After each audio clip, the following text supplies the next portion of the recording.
standard tools to give us information, interpreted information, about what's running on the system, what ports are open, data that's stored only in RAM.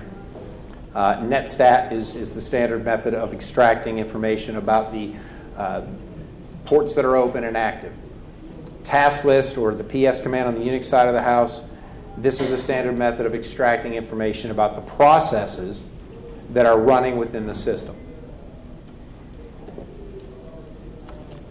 Now, these two are fairly non-invasive. You can run these from a CD, drop them on a disk, or drop them in the system, bring your own command shell with you on that CD that's trusted, execute the commands and export them to a floppy disk or just to the screen, or dump them back to a USB drive, whatever you want to get involved with.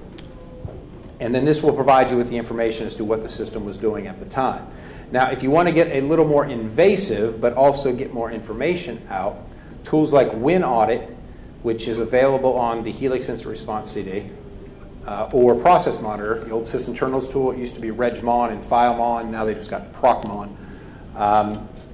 You can install those on the system and let them run. Now, again, you're altering a lot more data on the system, but at the same time, you're getting a lot more information back out from these reports. They're fairly in-depth. We'll look at a WinAudit, some samples from a WinAudit report here in a minute.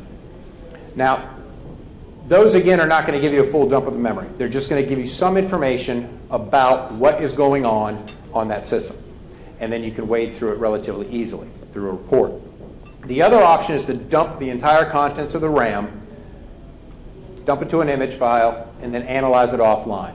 On the commercial side of the house, there's a tool called HB Gary Responder that's been out for about 18 months, 24 months, something along those lines, that really is sort of the state of the art in this technology. They're able to dump the RAM and then manually parse through the RAM structures to show you, they'll walk the PS list, they'll do all of these techniques to actually extract information about what was happening on that system at the time. And it sort of follows the standard best practice in forensics of take an image, secure the image, and then analyze the image rather than working on a live system. So they have a tool called FD for Fast Dump that you can run. It pushes out the data, dumps it to external media, and then their responder tool is able to go through and actually break it back out, parse out the structures, and will even allow you to pull the binaries right out of the RAM image file, the RAM dump, and then reverse them so that you can see what's going on at the time. The reason I say this is still sort of an evolving process, everything in RAM, or everything that the system is doing is not always in the RAM. It's dumped into swap space or page file. And it's still sort of in flux. When data has been dumped to page file, reconstructing the page file, putting it back into a virtual memory space so that everything can be extracted and interpreted correctly, the technology is not 100% there yet. So querying the RAM, I'd say, is still sort of where most instant response is at. Dumping the RAM is coming. So what are you looking for either way, whether you dump it or you query it? Some of the names, the names of the services, the names of the files that are running can be very informative. For example, why are the two up there of interest? The SVDC host and SVC host. Why is that an obvious clue? Yeah, it's spelled wrong. What's it trying to look like?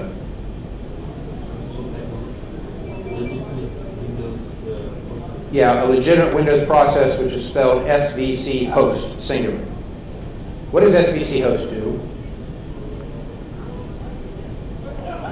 Actually, does anyone? You don't even have to tell me. I'm just curious. I mean, this is a very educated group I'm talking to. This is one of those top tier groups here. How many of you legitimately know what SVC host does? See, even in this room, only a handful of people feel confident enough that they know that they'll raise their hand in case I actually ask them. So that tells me that when most systems administrators know this about SVC host. It's supposed to be there. That's the extent of their knowledge. They have absolutely no idea what it does. They just know it's supposed to be there. And once I tried to kill one, and things broke back. So hackers take advantage of this. This is one of the most common names for an evil process. What service host is nothing more than a process space that you can load DLLs up into. A DLL, or dynamic link library, is executable code. And basically, they sit on your box, and when people write programs, they're allowed to make references to code that exists in these dynamic link libraries. Same with Unix, you have standard libraries. So as a process spawns up, it's allowed to load multiple DLLs into its process space, the executable space in RAM for that process. Well, there are many services in Windows that are written as a DLL. They're not written as an entire process. And so the SVC host, the service host process, spawns up, gives it a working environment, and then just imports DLLs as needed for these various services that exist as DLLs to run. So if you run the task list command with this /SVC switch, well, the first thing that's going to do is it's going to show you what DLLs, what services are running underneath each one of your SVC hosts. And if you see something that's running as SVC host and it doesn't have any services under it, yeah, that's a clue. That's probably just a renamed process that is trying to masquerade as something it's not. Additionally, rogue DLLs exist that can be loaded up into a legitimate SVC host. So you have to start digging into what those are as well once you start actually executing these. But SVC host is one of the most common names for any sort of malware. And you'll see that it's either going to be like this, where they're just slightly misnaming it. That S at the end is very common. The double B is also quite common. The other thing they'll do, though, is they'll just put it in the wrong place. Most of your typical Windows files are in either system root, which is Windows, or system root /sys32, system 32. And so you can get a service named SVC host, just put it in another location, and when you do something like task list, it looks right. You have to dig a little deeper. Now, if you use the WinAudit or the procmon, I said you get a little more bang for your buck. It's a little more invasive, but you get more information. One of the things you get is the full path to that PE file, the executable file, that actually spawned the process. And then it will become a little more obvious, hey, this is the right name, but the wrong location. Question? Yeah, if the system is on already, you can inject a process and say to the task that the process not appear, so you don't even see them. 100% correct. If your system is already owned, then they can insert a process into kernel mode, into the kernel space itself, that actually lies to any of the tools you run. The problem you run into here is that the operating system itself, including all of the drivers that you install, run in the kernel of the operating system. And anything that's running in the kernel of the operating system can lie to any program running in what's called user mode. Now, every analysis tool you can run on a live system runs in user mode. Even if it's running as administrator, it runs in user mode. Now, you can get some tools, such as Rootkit Revealer, that will dump a driver as part of their software. That driver code runs in kernel mode, and then you get this little race condition as to, is the bad kernel code or the good kernel code going to get there first in order to show you the truth? So Rootkit Revealer is a freeware you can download that you can run, and it does some of these types of checks to see, okay, let me ask the system what processes are running. Now let me manually walk the list of processes and do a comparison and see if it's lying to me. And if it is, it throws a big flag.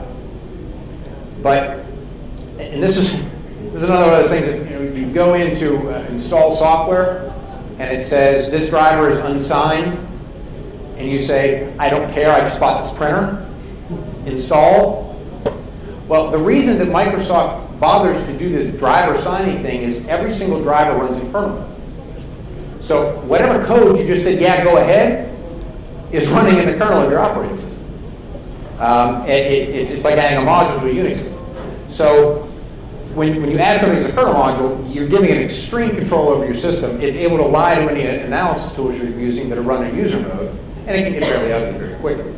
So again, you are 100% correct. This technique is not 100%. There is no 100% technique to detect it. And I'll talk a little bit about some of the offline stuff we do and why for that exact reason. Yeah, we cannot execute like